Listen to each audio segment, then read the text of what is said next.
Have you ever said to yourself, this is too good to be true? It could be about something physical, spiritually, mentally, and you've thought, this is too good to be true. What's the catch? We're going to talk about that today. And I'm going to tell you about a story that changed a lot of how we see things. Welcome to the Black Man, Black Health Podcast. I'm your host, Drew Carson. Today, we're talking about counterfeits.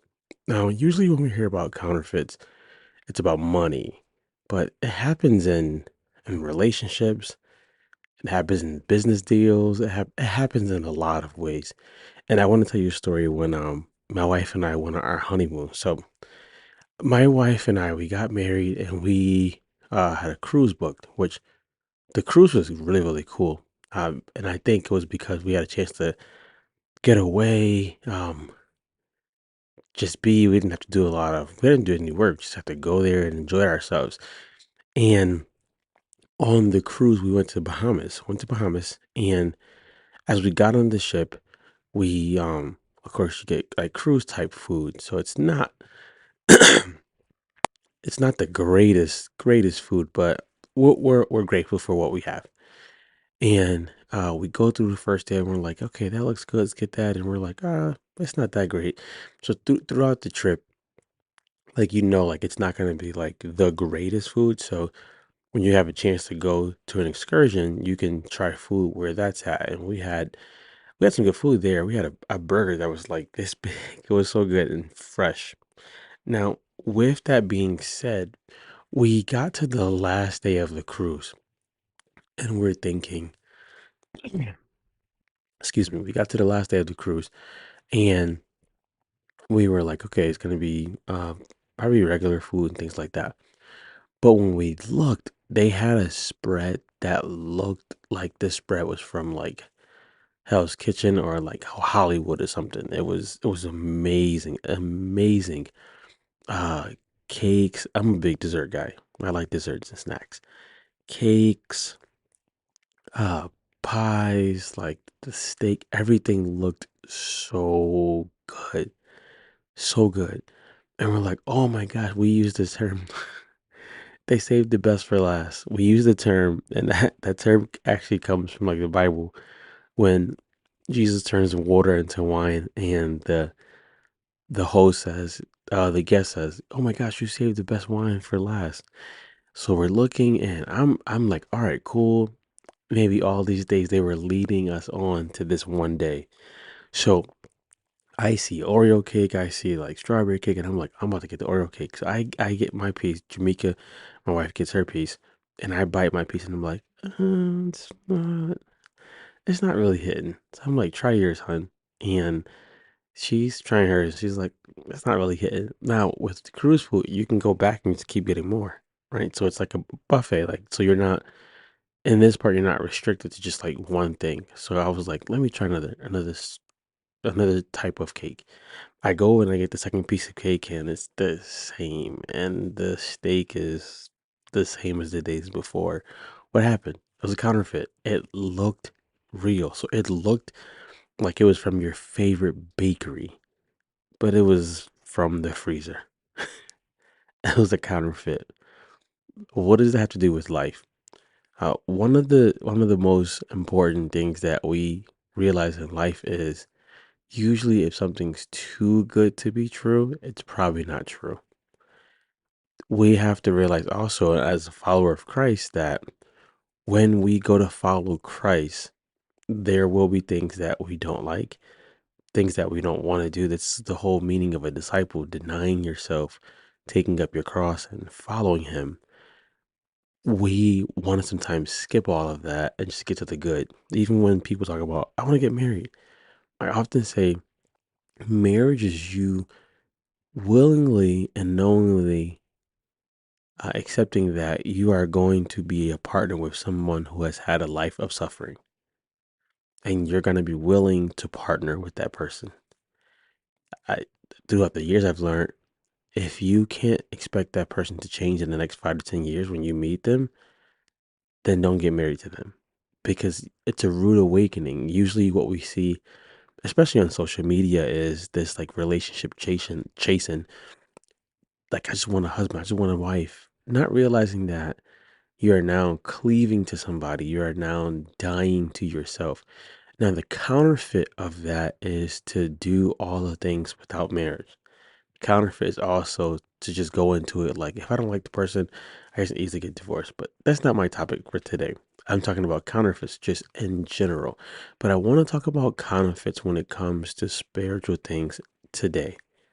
And the reason for that, I believe if we first can grasp it spiritually, we'll grasp it in the natural. The verse that sticks out to me the most is Matthew 28:19. He tells them, "Go therefore and make disciples of them and baptize them in the name of the Father, Son, and the Holy Ghost." He talks about making disciples. And I think now what we see with people becoming followers of Jesus Christ is we see the Instagram bio. And this is not judging, this is just fruit inspecting. We see the Instagram bio and we automatically think because this person puts I'm a Christian that I'm a follower of Christ. And nowadays it doesn't. It just literally means that they believe in God. We want to be in a place where we are followers of God. The word disciples in Hebrew means Talmud, which means a student of a rabbi, following that teacher's teachings. That's what a disciple means. The counterfeit is I want the results without the work. I want the results without the work. We see this in the fitness world. I want to look this way without putting in the work. So let me do a load of plastic surgery. And as we know, as we know, it usually doesn't turn out being that great. If you want to experience something for real, you have to go through the steps that it's required. You have to go through the order of chain that's required to get the real result because the real result actually lasts. Now, when we were tasting that cake on the cruise, yeah, it was horrible. But we went to a restaurant the last day of the cruise. When we left the cruise, we went to a restaurant. Shout outs to this restaurant. It's called Big Pink's. Amazing food. We went to a restaurant called Big Pink's the next day. Same day, actually, when the cruise ended. We went the same day and we got like some of the similar foods we would have gotten on a cruise. We didn't have any expectation because we were so disappointed. This food blew us away. Blew us away. Why? They followed the recipe. They actually cooked it. It wasn't in the freezer. They actually took their time to season it and prepare it. It wasn't in the freezer. And I'm saying all this to help anybody who's in transitions or who's in a place of, you know, wrestling with God. Be okay waiting for the real thing because the counterfeit is not the real thing. It's something that you can show off to the world, but it's not real. And if it's not real, it usually doesn't last. That's for relationships, businesses, spiritual walk, all of it.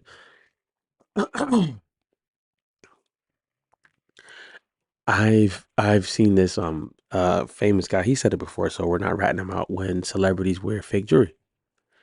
I don't think they need to wear real jewelry if they don't want to, but celebrities who wear fake jewelry and Chad Ochocinco Johnson made a statement that he gets his jewelry from Amazon and from Claire's. So he's spending about $15 for this chain or $15 for these earrings, while you have rappers spending $240,000 for earrings, a watch. But one's gonna last and one's not. And it all depends. What do you want to last in your life? What are you willing to wait for so that you are not rushing after the counterfeit? And guess who always offers the counterfeit? The devil, the enemy, always offers the counterfeit. So big, so beautiful that you're almost willing to be like, I know this isn't real, but I'm just gonna go for it anyway. I've seen this happen so many times in my life where you want something so bad that you're willing to get the fake version of it. And this is spiritually I'm talking about.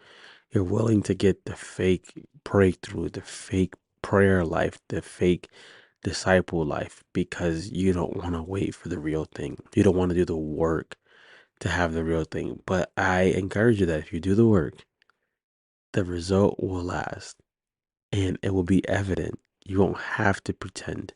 I've always said people who study the Bible, who are speakers and things like that, it'll just come out of them when they're talking. People who are just studying just to speak, it's going to sound like a bunch of just rhymes. We're not going to go down that tangent today. So, with that, I want to encourage you guys, wait for what's real or go after what's real. Remember to subscribe so that we can keep helping more people become better people. And we would love for you to subscribe. But good, guys. I'm out of here.